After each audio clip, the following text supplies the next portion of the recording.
Hey folks, in today's video we're going to be covering the latest Tinto Talks for Project Caesar aka EU5, and this one a bit of a smorgasbord of topics. We're going to get prosperity, how roads are going to work, some devastation talk, some piracy and privateer talk as well. So let's just get straight into it. The first thing Johan's going to talk about is prosperity and devastation. So in Project Caesar, this is a single value in a location ranging from minus 100% to plus 100%. And I will say right off the bat, I kind of like how these systems are working. I believe the stability works this way as well, where it works like a pendulum. So it's from minus to plus, the same number kind of working towards those. And it kind of gives you a little bit more kind of like fine tuning, I guess, of how this is going to work. And under this system, obviously the plus is where you have prosperity, and a negative is where you're going to have devastation in those lands.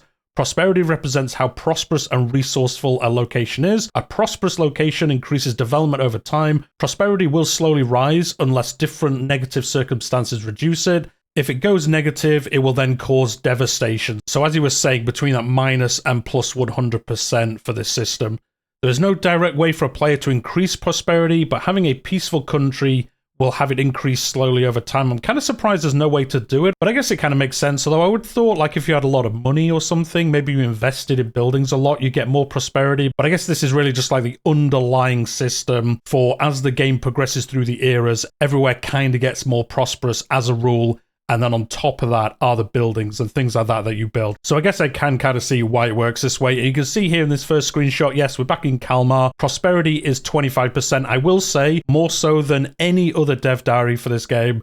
The numbers you see here are very work in progress. Johan does say in one of the first replies, there's a lot of like, bugs balancing, things like that. So don't look at these numbers and think like, wow, that's crazy. I think even in the initial map, it showed Estonia as like one of the most developed places on the map. And sadly for our Estonian friends, that wasn't the case then. So yeah, do take all numbers you see here with a pinch of salt. You can even add some of them up and they don't even equal what it says. So anyway, don't worry about it too much. But you can see here the prosperity for Kalmar, the free subjects, market fares, base value of this location, and then the average satisfaction. That is what's going to be changing the effect every month. And then the prosperity of 25% has the following effects. It affects migration, development, population growth, and also life expectancy as well. So you can see what's changing that number and then what that number as a whole actually does for your realm. Again, numbers not fully balanced there. Devastation represents how ravaged a location is, includes burnt down farms and abandoned villages.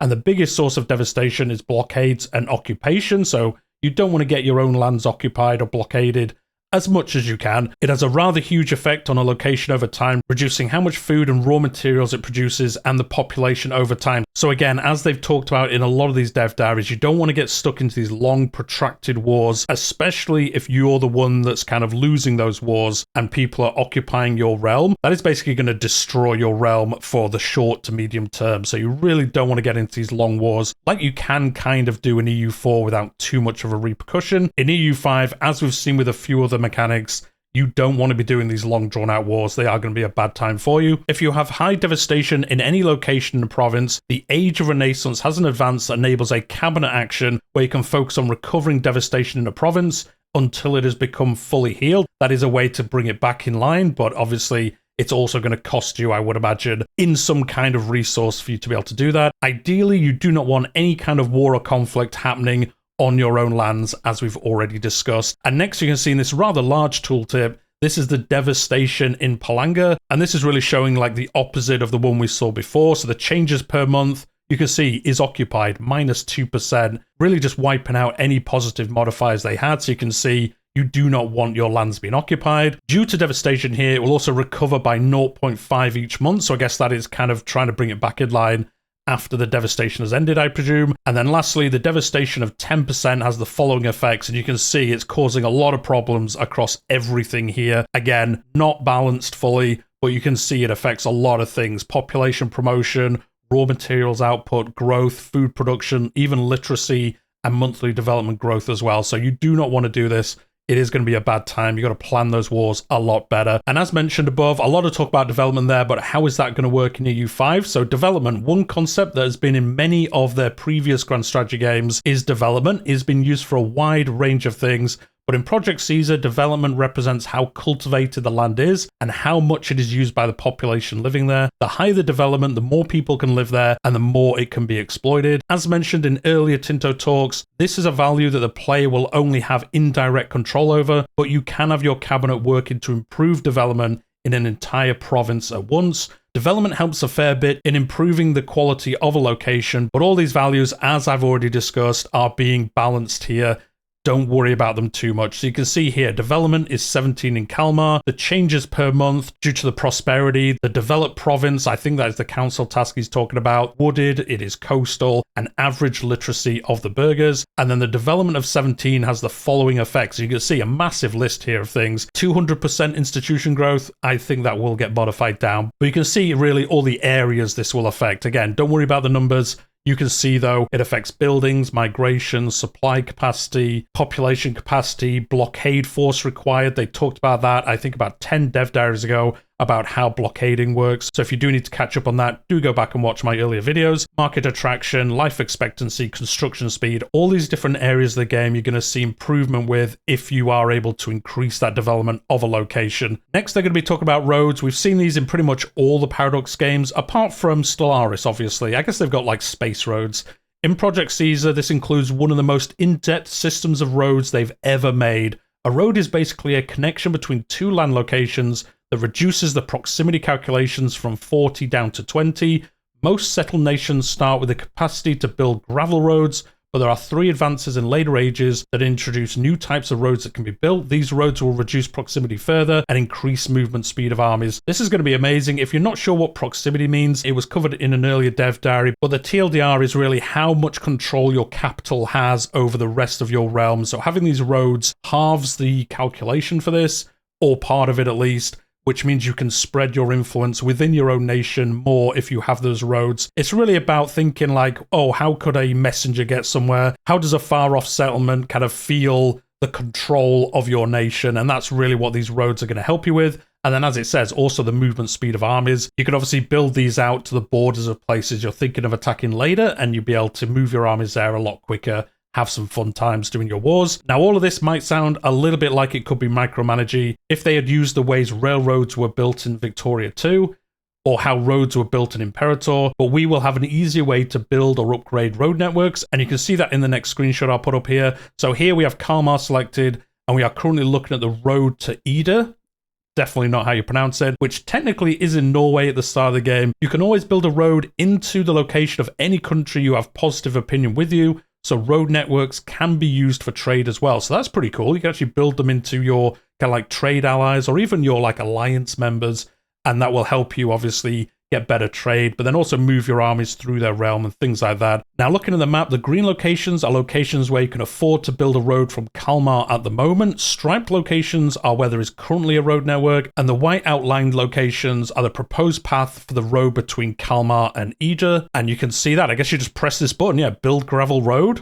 And there you go. You just pick a location and it will build it through those areas. You don't have to like weave it through the map yourself. It looks like you just select a origin point for it, and then another place, and you can see on the right-hand side the cost for each road to each place. So it looks like it is going to be relatively easy for you to actually do this. I'm sure there'll be mods later on or something where you can kind of like fine-tune it or do crazy roads, but for the most part, it looks like you can just use this and see where it's going and all that good stuff. Next, they're going to talk about Piracy and Privateers. Yes, totally mixes in with the previous ones. Well, I guess it kind of does, as you will see during this section. So Piracy and Privateers, to clarify here, a privateer is a pirate sponsored by a specific country. As an Englishman, I don't know what you're talking about. Francis Drake, who's he? The ability to sponsor privateers has several different ways to unlock. First of all, every nation has access to an advance in the Age of Absolutism called the Letter of Marque, and this reduces the cost of privateers to make them a lot more sturdier. There is also a unique advance in the Age of Discovery for some countries that will allow them to hire privateers, while if you pick the diplomatic focus in the Age of Renaissance, you'll have the possibility to recruit privateers that early. I would imagine the unique advances is probably going to be for like the English, the Spanish, the Portuguese maybe. These ones that probably made use of it more than other nations. I'm sure there's other nations as well, but they're the 3 that kind of came to the top of my head. Sponsoring a privateer can be done in an area and costs around 250 sage sailors per privateer and 10 sailors per month they are active. A pirate or privateer in an area, depending on its current strength, can reduce the maritime presence of all non-friendly countries in a sea zone in that area. This hurts relations and will also give them a way to get a casus belli on you if you do this action. So this is a way to basically weaken how powerful someone else is, especially around their trading. That is what maritime presence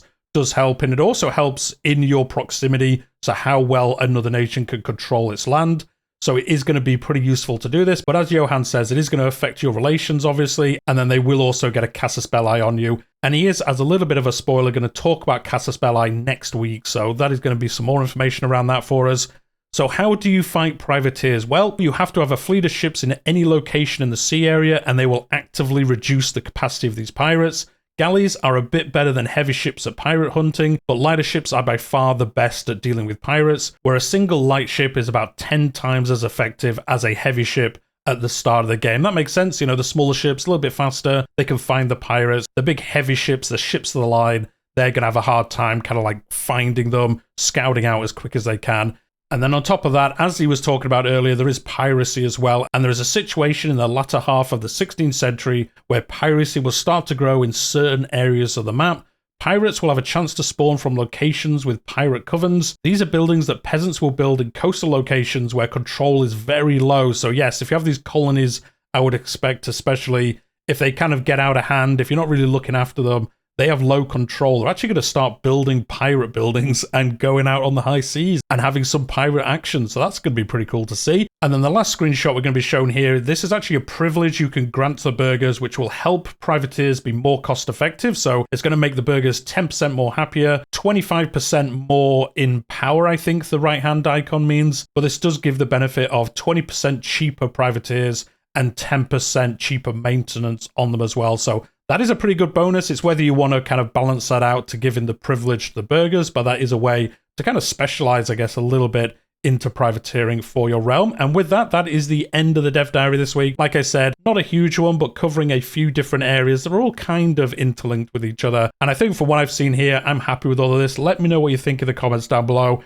We're going to be building these crazy road networks across Europe. Let's go Napoleon style and just build out these networks and just go crazy, rampaging across the continent. And obviously everywhere else on the map as well. Building maybe a big road network in America or in Canada or something, and really getting the most out of those lands. But I think all this looks good. Like I say, let me know what you think. As I mentioned, Johan next week is going to be talking about conquest, integration, and casus belli. So that's going to be a very interesting one. I think he is going to start ramping up into the warfare side. We've seen little bits here and there. He's talked about the army and things like that. But I wonder if we're going to get a bunch of them now more focused on how you can kind of like build your realm through conquest, especially looking at next week's Dev Diaries. But anyway, we'll leave it there for today. Hit like button if you've enjoyed it. Subscribe if you're new here. I'm covering EU5, aka Project Caesar at the moment on the channel, doing all the Dev Diary news, everything like that, so you can stay up to date with the latest news. I also cover Crusader Kings 3 in a very similar manner, and I also do live streams, all that good stuff as well. But we'll leave it there for today, and I'll see you in the next one.